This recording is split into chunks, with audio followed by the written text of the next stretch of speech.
Matagumpay na nasabat ng Iloilo City Police ang tinatayang mahigit 1 milyong halaga ng hininalang shabu sa ikinasang buy-bust operation na nagresulta sa pagkakaresto ng isang high-value individual. Nakibalita dyan si Patrolwoman Andrea Dominic de Palubos.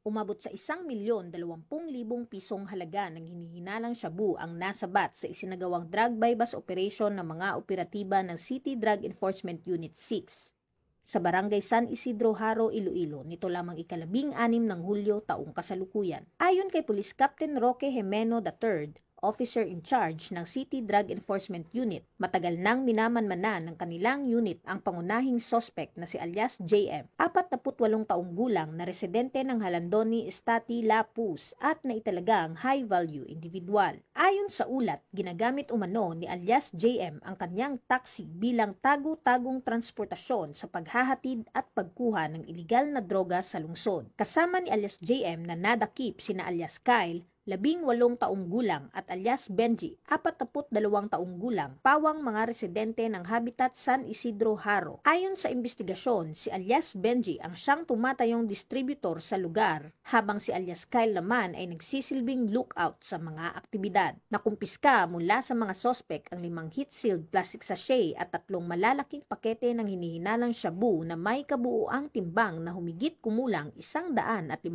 gramo. Kasalukuyang nasa kustodiya na ng pulisya ang 3 sospek at sasampahan ng kasong paglabag sa Republic Act 9165 o ang Comprehensive Dangerous Drugs Act of 2002. Ang matagumpay na operasyon ay bahagi ng mas pinaigting na kampanya ng Police Regional Office 6 na protektahan ang mga komunidad laban sa banta ng droga at wakasan ang mga network ng distribusyon sa rehiyon. Patuloy na nananawagan ang Philippine National Police sa publiko na makipagtulungan sa mga otoridad sa pamamagitan ng pag-uulat ng anumang kahina-hinalang aktibidad tungo sa mas ligtas at drug-free na komunidad. Dahil sa bagong Pilipinas, ang gusto ng pulis, ligtas ka. Mula dito sa Police Regional Office 6, ako ang inyong Police News Network Correspondent, Patrolwoman Andrea Dominic de Palubos, alagad ng batas, tagataguyod ng Balitang Pulis.